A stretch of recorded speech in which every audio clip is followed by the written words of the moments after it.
Hi again, everyone. Welcome to another episode of RV Business Capital Talk, sponsored by Eric Sell. I'm Rick Kessler. With me, as always, is Sherman Goldenberg, and we're from RV Business. And we have a whole group of people with us today. Excited about that. We've got, and this is for the Route 66, the dealer rally that's coming up in October, and we'll get into that. But let's do some introductions. And I'm going to use my notes because there's a few people here today. So we got Route 66 partners, Rob Merrill, Steve Francis, Cooper Merrill, and Connor Francis. And then a couple of their dealer members who are also on the board, Rob Longshaw from Uncharted Recreation in Meridian, Ohio, which is the Boise market. And then lastly, we have Russ Perkins from Tri-Am RV, and that's in Bulls Gap, Tennessee, which is, I believe, on the eastern border or the eastern side of Tennessee. Yes. Okay. Well, gentlemen, thank you very much for joining us. Happy to be here too. Thank you. Steve, we wanted to start with you, and that's really just give us a nice little overview of Route 66, where you guys are at today. All right. Well, the Route 66 RV network is a network of RV dealers across the country, border to border, coast to coast. And we have kind of a three-pronged mission. Number one, wherever the road takes you, you can count on us. That's our consumer process. That's our consumer promise. So if you buy your RV in Grain Valley, Missouri, and you find yourself in Albuquerque, New Mexico, you get treated like you bought it there. So that's our consumer products promise, I should say. As far as the network goes, dealers, our overall goal and the goal that our board has set in front of us is to give each dealer in their area a competitive advantage in their marketplace, whether that's through a buying group, whether that's through reduced costs on insurance products, whether that's, whatever we can do, digital marketing and the web, we try and give our dealers in that area that competitive advantage. And then lastly is our partners. So we team and we partner with just best of class programs, whether it's finance or insurance or parts or uniforms, shipping, whatever an RV dealer uses, we partner with best of class partners and give them access in a very efficient way with everybody in the network, access to the dealer principals.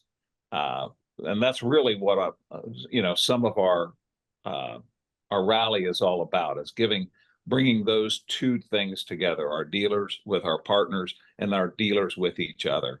So we've been around for about 20 years. I think there's 110, 115 dealers right now. And gosh, we do a lot of different things. So we're insurance, we're digital marketing, we have accounting firm. There's just a lot of video production. We do a lot of different things, wear a lot of different hats around here, but it's all to give our dealers that competitive advantage in their marketplace. 110, 115, is that stores? Yes. Yeah, it's Okay. rooftops. Okay. Okay. Go ahead. Well, one of the things That's it. Well, and Rob, maybe you jump in here. It's a collection of independent dealers, which is pretty important.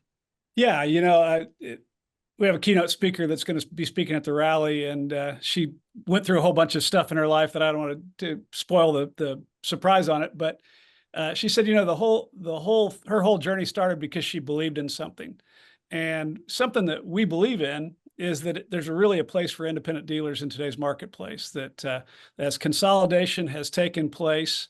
The fast food industry consolidated a while back, but there's still people that like to go to fine steakhouses and have a great experience. And, nobody takes their wife to Applebee's on their anniversary. And we just believe that there's a huge place as the herd has thinned out. We totally support and justify, because of the mission that Steve talked about, the guys in the network that cashed in and sold their stores to the big box guys. But at the end of the day, the people that are in Route 66 are the guys that still believe that there's something to have the owner in the store. When you have a problem, you can come in and talk to the boss. There's something to be said for the accountability of an independently owned RV dealership, but we don't want them to go without the resources that the big box guys have. So all the things that Steve described is why we exist. We work behind the scenes. We get with our board, and these guys will tell you about it, to find out what they need and where their pain points are.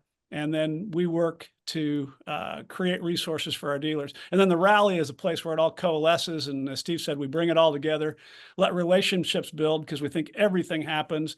I mean, Steve and Sherm can even have talks about politics and still hug each other, because a relationship trumps the differences. So the things that our dealers have in common are binding us together more than the things that, that separate us.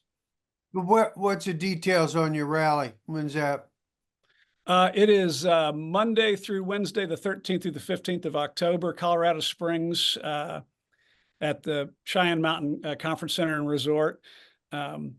We did a few of these back. This is our 21st rally. So last year was our 20th anniversary. And we just, as much as Las Vegas is built for conventions, it's not built necessarily for people to come and focus their hearts and minds on the content. So we've done our deal off campus out of Vegas for the last 20 years after a few co-ops with RVDA. And we find that we just get a much better result. People are all there during the sessions. I've got a question, but Rick, you may want to intercede here. Do you want me to open it up now, or? Well, I was hoping that Cooper or Connor might be able to fill us in on some of the rally agenda. Okay. Yeah, I can touch on that. So again, this is Connor. But the rally agenda this year is really going to be focusing on how do we be better dealers? How do we serve our customers better when there are plenty of ways to find RVs these days online? When you're making a buying decision as a customer, it's not just the cost of the puppy, but it's the cost of owning the puppy, so to speak. So, hey, after we get into our Jayco or our Keystone and we're out camping, but something happens, how quickly am I going to be able to get these things resolved so that I can get back to why I bought this thing in the first place? And people buy these units for a variety of different reasons. So what we're going to be honing in on is, what are we doing in fixed operations? What are we doing with warranty administration? What are we doing when there's compression on front end gross profits? Where can we be staying true to our customer base, promoting ourselves effectively, talking about what Rob talked about, which is, sticking your chest out and saying, I am independent and I am me personally, or Rob Longshaw or Russ Perkins. I'm going to take care of you if some of these things go wrong. And being able to communicate that effectively, because there's a lot of competition out there right now, and there's a lot of fighting for market share. So that's what we're going to be talking about in a kind of a general term. And Cooper, tell us a little bit more, please, about the expo portion of that with the partners. Yeah, so our partners are really involved from the the beginning of our event all the way through the end, and have really expressed to us that they've really enjoyed not even just the expo hall portion of, which is roughly about a third of our time that we spend together is in the expo hall with them, meeting individually with dealers. And so they get a chance to, again, they get to play golf, they get to sit at the banquets, they get to be with the dealers from start to finish, which is where a lot of the business is taking place. A lot of the connections are being made, but they also are bringing, many of them, a few of their reps as well. So there will be folks that are going to see their DMS rep or their bank rep, or get a chance to have some one-on-one time personally with those folks. But yeah, to answer your question, Rick, we have the majority of our afternoon on the second day of our meeting is an official expo hall. It's much smaller than a big event, say an RVDA. It's a lot more intimate. There's roughly 30 partners represented. And so they get a lot of individual attention, one-on-one opportunities to interact with our dealers. And I want you to hear from these board members, but I think one of the greatest things about the network, and Sherm asks all the time, so what makes it special, is the biggest weakness of the network is the biggest strength, which is we can't make a dealer do anything. These guys in the frames above Cooper's head there, they get to pick their vendors, pick their banks, pick their service contracts, pick everything. It's completely, we don't have a bat in our hand saying you must do this, or, you know, you won't be on my TV show. We compel people to do things. So they come to the rally, they meet with the vendors, they hear their propositions, but then they have lunch with 7 guys that have tried it. So it's not like anybody's forced to do anything. It's a very open, honest, transparent environment for people to make business decisions and form relationships for the long term. So the vendors love it because they're not there, you know, beholding to us. They're there to spend time with their clients. Sounds good. Sherm, you wanted to jump in, I'm sure. Well, I mean, especially for those of us coming out of Hershey and or the open house, of course, the number one topic on the street and at the lunch table is the market and what the heck is going on with this market. And I don't mean to imply that even as a negative, but it's been a fishing expedition just to get your arms around it. And, you know, so let me open it up to you guys. So what do you think we got on our hands right now? Well, I can give you some feedback at the dealer level out here in Boise, Idaho. Overall, I think we all agree there's some challenges and some headwinds in the RV industry. At the exact same time, there definitely are some opportunities. You know, specifically to the Idaho market, what we're feeling is there are certain price points that are still encouraging customers to transact. There are certain used pockets of opportunity that we like to say there as far as the market goes. But I think overall, we're still seeing a steady influx of customers. We're still seeing people that want to be a part of the RV lifestyle, the RV industry. And I think so much of that comes from the service side. How well are you taking care of the customer as an independent dealer so that they are excited and enthralled to continue to do business with you after that initial transaction of we bought brand X, Y, or Z? How do we continue to retain that customer and service that customer? So I think, you know, I think a big piece about that in the market today is you have to understand your relationships with the vendors that everybody on this call has brought up so much, and how do you leverage the relationships with the vendors to give more value to your consumer. And then just as much, you have to have that same relationship with the manufacturer. And to have the best opportunity of both of those, you need as much information as possible to make a decision. And I think that's where Route 66 helps so much as an independent dealer, is it helps us leverage our time and effort to get a higher ROI. Robert, you mentioned a good amount of customer traffic. Are these currently in the lifestyle? Are they newcomers? You know, what's that situation like? Yeah, great question, Rick. I think so for us, this is our 7th year in business here in Idaho. So we are definitely still somewhat of the new guy in this specific market. But as you go back to the manufacturer approach and the price point approach, I think that there are just certain price points today that are bringing new customers into the market. You know, Okay. that $14,900 market, that $12,995 market, that's going to bring that new consumer in. But at the same time, there are certain pockets of used, a high quality used fifth wheel for under $40,000, I think is helping that second customer purchase their second or third or fourth unit. So I think that you can actually manipulate that consumer based on some price points that you're hitting and how you're communicating with them. Rick? Russ, yeah, Russ, I wanted to turn to you too. Maybe before you give us your state of the market, how about your state of the landscape out there? Gosh, state of the landscape is it's okay. It'll recoup. I mean, it's like every other time something like this happens in any other state, it just sets you back on your heels for a second, but everybody seems to pull together and pick up the pieces and do what they have to do. But, Russ's location for everyone is well, you were just telling us you're right. You're the county next door to Asheville, North Carolina. So all of those scary footage of Asheville, has impacted you and your dealership.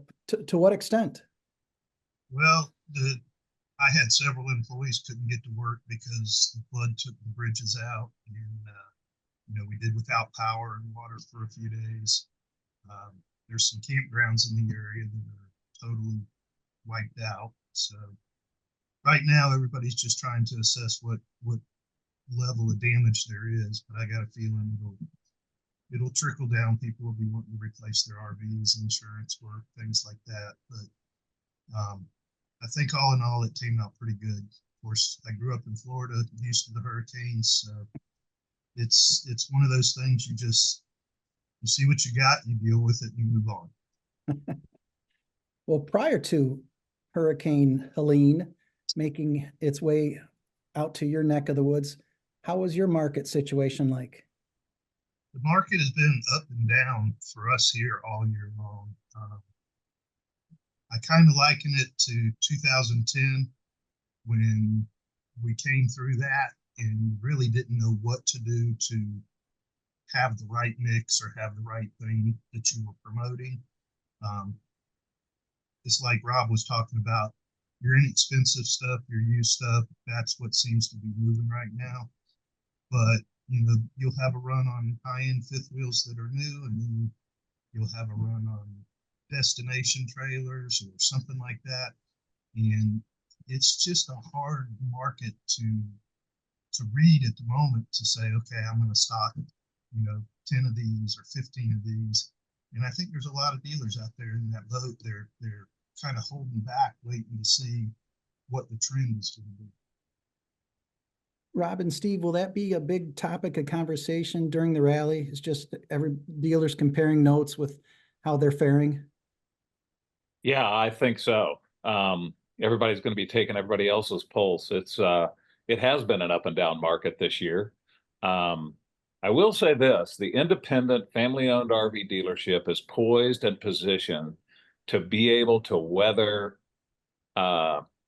this kind of, they're low debt. They don't have a lot of debt. And as interest rates have gone up, especially, some of the big roll-ups that paid a lot of money for dealerships over the last few years, they're experiencing, it's hard. It's really hard when rates go up 450 basis points. That being the case, where there's a problem to be had, there's money to be made. And I think that the adaptability of the independent family RV dealership is much greater than maybe some of the, Rob referred to the big box stores. So I think it's bright. We were very bullish on the marketplace as a whole. It's just shifted a little bit. More of our emphasis is going to be on fixed ops, on F&I revenue, as opposed to front end margin, which those margins have really compressed, both from the bottom, where the manufacturers, through their inflationary pricing over the last couple of years, have driven the cost of these things up, as well as the minimum advertised pricing that's going out there on the web just drives the prices down. So there's that compression taking place. The nice thing is when you've got low overhead, when you don't have a lot of debt, when your balance sheet is strong, you can take advantage of those things. And that's what the independent RV dealer comes to in spades. We're ready to do that. Rob, I think it'd be good to have you comment too on the service side of the network, that the benefit that you guys offer there. And I know, Steve, you mentioned it right off the bat, I think, but another important partner that you have is RV Care as well. Yeah. So really that we have this, some people would call it a slogan. We would call it a core value, that we want to look a customer in the eye at the point of sale and say, all right, the adventure begins in a couple of ways now. And your first adventure is going to be when you have a breakdown, because you might have bought it in Boise, but it's not going to break in Boise. It's going to be stored in Boise. And so Route 66 was formed to create the opportunity. We have a phone app where people can geolocate the closest Route 66 dealer, go in, get preferred service, get preferred pricing, get discounts off of the deductibles for their insurable products. The whole thing's designed to take care of customers when they travel. And that message of peace of mind really resonates with consumers. And then you add to that, especially our northern tier states, where there's a lot of northern tier consumers that venture into Canada, and there's tons of Canadians that venture into the US, especially in the wintertime. And so we're able to promise the RV care customers across all the provinces that you come down to the lower 48, we've got your back. We'll treat you like you bought it from one of our dealers. And as our consumers head north, they can do the same thing. And many of our programs overlap. We have the coolest, I don't want to spill the beans on stuff because we like save a little sizzle for our rally, but we have a greatly enhanced RV Club and RV Club Unlimited, which is roadside assistance deal, where literally somebody just pulls out their phone, touches a button, they're speaking to a mechanic and making a decision whether they can fix it at the campground and, troubleshoot it, or whether they have to venture into pack up and head to a dealership. But if they do have to head to a dealership, we've got their backs there as well. Very good. I want to, we got only a short amount of time left, so I want to bring Rob and Russ back into it. And just, what are you guys looking forward to for the rally coming up in a couple of weeks from the time we're taping this? Go ahead, Rob. Yeah, I think for us, the biggest value that we, you're always talking about how can I be more efficient and how can I be more effective. And I love the camaraderie and the culture and the values that the gentlemen on this phone have done a great job of doing with the Route 66 network. And you just see it and you feel it when you're in the network, and you see it and you feel it when you're at the rally. And I think so much we talk about the pulse of the market and where are we at there, at the same time as what are we doing to continue to get better, and what are we doing to maximize the opportunity that's in front of us. And that's what I really value about the Route 66 network at the actual rally is you can interact with a vendor and know that vendor has now been vetted through a pretty good process. You're going to get a good value in relation to the market of what you're going to pay for that vendor. And it takes a ton of the time and effort and resources out of making key decisions for your location. So I think that's the biggest thing that I really take away from it, is making sure that I'm maximizing my relationships with my vendors, and then I'm maximizing the value that we're giving to our customer that we get from the Route 66 network. Okay. Russ? Going to the rally is, well, like Rob just said, it brings a lot of stuff that you come back to the dealership with, and you're poised to do a better job. Part of the rally for me that I really like, it's more like a reunion than a rally. I get to go and see all my friends and people that you don't get to see all year long because you're too busy working. It has a lot of stuff that they bring to the table to help you with your business, but there again, the camaraderie of it is irreplaceable in my book. Well, Cheyenne Mountain Resort, it's certainly not Vegas, and that's probably a good thing, like you were saying earlier. But I've actually had the pleasure of staying there one time, and it's fantastic venue. So you guys can have a great time. Sherm, looked like you had something to say. Well, I was just going to make really what amounted to a joke about not bringing up the election or putting money on it. So let's not. But otherwise, let's round it up, Rick. I think looking at the clock there. Yeah, we're about timed out here. Gentlemen, I want to thank you very much for your time. Always enjoy the conversation. Look forward to the rally. We'll see you guys down the road, huh? Thank you. Thank you, guys. Great seeing you guys.